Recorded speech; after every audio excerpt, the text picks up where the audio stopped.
안녕하세요. 전공역사 진용팀의 교과교육론과 서양사를 담당하고 있는 반철증입니다. 이제 6월이 지나가고 있고 7월이 시작되고 있는 이 시점에서 여러분들께서 임용을 준비하면서 내용에 대해서 어느 정도 정리를 했다라고 생각을 합니다.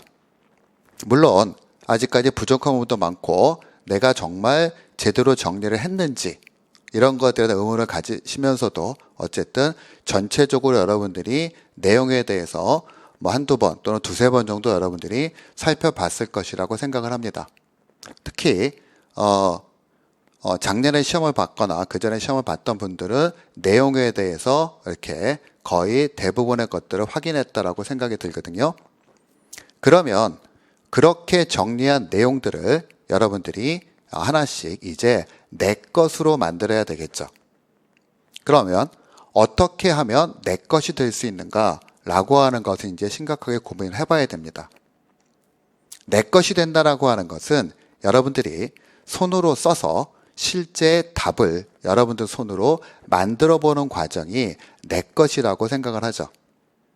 그 과정이 없어서 그냥 여러분들이 계속 암기만을 한다면 실제로 어떤 내용을 어떻게 써야 될지에 대한 것들을 여러분들이 제대로 준비를 하지 못하면 실제 시험에 있어서 많이 당황할 것이다. 이렇게 생각을 합니다. 그래서 저희 진용팀은 7월부터 9월까지 3개월 동안의 문제풀이 과정에서 여러분들에게 그러한 내용들을 훈련시키는 이러한 과정들을 진행하려고 합니다. 그 문제풀이 과정에서 제일 첫 번째 원칙은 뭐냐면 주간 단위로 시작하겠다고 하는 겁니다. 첫 번째, 주간 단위로 진도가 나간다고 이렇게 생각하시면 됩니다. 특히 여러분들이 많이 어려워하시게 되는 교과교육론이 대체적으로 11개 파트 정도로 얘기를 할 수 있는데 그 11개 파트를 한 주에 한 단원씩 정리한다고 생각하시면 되겠죠.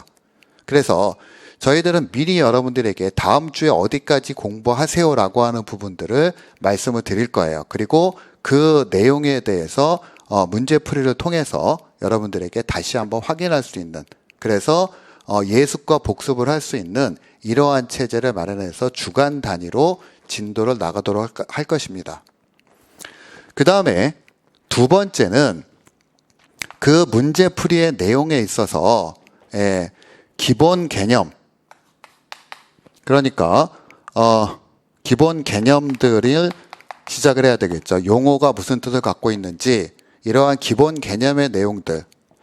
그 다음에 두 번째로서는 여러분들에게 저희가 진도 3월 달부터 6월까지 내용 정리를 하면서 역사교육론과 서양사는 계속 여러분들에게 그 단원에 해당되는 기출문제를 제공했었거든요.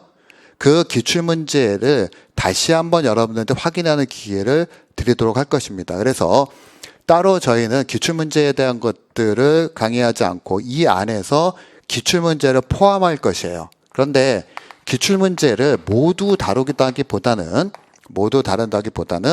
기출문제를 약간 변형을 하거나 또는 기출문제에서 중요한 내용들, 꼭 확인해야 될 내용들, 겹치는 거는 일단 정리를 하고 꼭 다뤄야 될 내용들을 다시 한번 보면서 이 문제 형태에서 답을 어떻게 작성할 것인가, 이러한 것들을 여러분들에게 확인을 할 것입니다. 그리고 각 단원에서 기본 개념과 이러한 기출문제를 다루면서, 그리고 또 하나는 실제로 여러분들이 임용에서 문제 형태가 어떻게 나오느냐, 문제 형태에 대한, 임용 문제 형태에 대한 적응을 할 수 있도록 여러분들에게 예상 문제와 같은 이러한 형태로서 임용 문제와 같은 이러한 형식으로서 여러분들에게 다시 이 한 단어에 대한 것들을 정리하도록 이렇게 하도록 하겠습니다. 그래서 여러분들에게 이것을 쓸 시간을 마련해 드릴 것입니다. 그래서 시간 배분은 어떻게 할 것이냐? 시간 배분은 일단은 여러분들이 먼저 아침에 오셔서 먼저 이 내용들을 여러분들 스스로 책을 보지 않고 스스로 쓰는 시간을 드릴 거예요. 그래서 쓰기 연습의 시간이 있을 거고, 그 다음에 이 쓰기 연습이 끝난 다음에는 여러분들에게 집단 첨삭을 할 것입니다.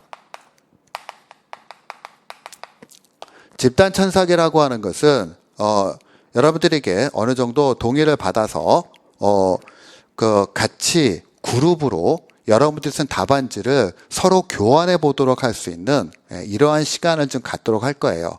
그래서 여러분들이 답안지를 서로 교환한다고 하는 것은 이건 저희가 해봤을 때 상대방에 대해서 이런 것들이 아니라 내가 문제를 어떻게 썼고 다른 사람 문제를 어떻게 쓰고 있느냐라는 걸 확인해서 그 내용들을 이렇게 쓰는 게 좋고 이렇게 쓰는 거 이런 것들은 좀 이렇게 수정하는 게 좋겠다라고 하는 그런 것들을 통해서 어떻게 올바른 답을 쓰는 게 좋은 것인가, 이러한 것들을 여러분들이 스스로 파악하고 저희가 지도함으로써 그런 것들을 만들어갈 수 있는 이러한 시간들을 갖도록 할 거고요. 온라인으로 수강하시는 분들에 한해서는 저희가 홈페이지에 온라인 첨삭의 것들이 있기 때문에 온라인 첨삭도 가능합니다. 그래서 온라인 첨삭도 여러분들에게 진행을 할 것이고, 그 다음에 계획을 하고 있는데 되도록이면 하려고 하는 부분이 뭐냐면은 줌이나 요즘에 이제 대면 학습이 아니라 온라인 학습이 얘기가 되잖아요. 랜선 학습이라고 흔히 얘기되는 거기에서 줌이나 이런 프로그램을 통해서 일주일에 한 번 정도 아니면은 서로 돌아가는 과정에서 여기에 온라인 참석하는 분들에게 랜섬으로 대면을 하는 이러한 것도 일단 생각하고 있으니까 여기에 대해서 원하시는 학생들에 한해서 이러한 것도 진행을 하도록 하겠습니다. 그래서 이러한 과정으로 여러분들에게 7, 8, 9, 3개월 동안에 전체적인 내용 정리를 다시 한번 할 거고요. 그 다음에 10월에서 11월 시험 보기 전까지는 여러분들에게 모의고사 형태를 볼 것인데요. 저희가 매주 모의고사를 한번 봐왔었는데 매주 모의고사를 보는데 생각보다 여러분들 굉장히 힘들어해요. 그래서 거기에 이제 쫓겨가는 현상이 좀 보여서 모의고사는 격주로 볼 예정입니다. 그래서 10월부터 11월까지 한 3번에 걸친 모의고사를 볼 거고요. 그리고 나서 그 중간중간에, 그러니까 모의고사를 안 보는 주는 여러분들이 질의응답을 하거나 아니면은 여러분들에게 다시 한번 개인적인 대면 첨삭들을 그 다음 주에 시행을 하고 온라인 첨삭이나 아니면 아까 얘기했던 랜선 첨삭이나 이런 부분들을 통해서 각자 여러분들에게 맞춤형으로서 다시 한번 여러분들에게 이렇게 정리하시라고 하는 부분들, 그 다음에 어떻게 쓰는 부분들을 다시 한번 개별적으로 여러분들에게 정리를 해주는 이러한 시간들을 갖도록 하겠습니다. 그래서 이 지금 문제풀이 과정이 굉장히 중요한 부분인데요. 저희들이 그동안의 경험을 통해서 봤을 때 제일 중요한 거는 실제로 여러분들이 이 내용을 써서 이 쓰는 방법이 맞는가 틀리는가에 대한 이러한 점들을 확인해서 내용을 정리하는 이 방법이 굉장히 중요한 방법이고, 또 하나는 여러분들이 각자 내 혼자가 아니라 다른 사람들을 어떻게 쓰는가를 사실은 공유하면서 서로 간에 교정을 해나가는 이러한 것들이 필요하다라고 생각을 합니다. 그래서 저희는 저희 진용팀은 이렇게 한 방법, 그러니까 여기에 말씀드린 대로 한 주간의 일정한 진도를 가지고 그것에 대해서 집중하는 것, 그리고 기본 개념과 기출문제, 그리고 임용의 형태로서 적응하는 방법, 그리고 이것에 대한 집단과 개별적인 첨삭, 이런 걸 통해서 여러분들하고 만나보도록 하겠습니다. 자, 이러한 과정으로 여러분들이 올해 시험에서 꼭 성공을 하셔서 내년에 교단에서 학생들을 만나보도록 했으면 좋겠습니다. 감사합니다.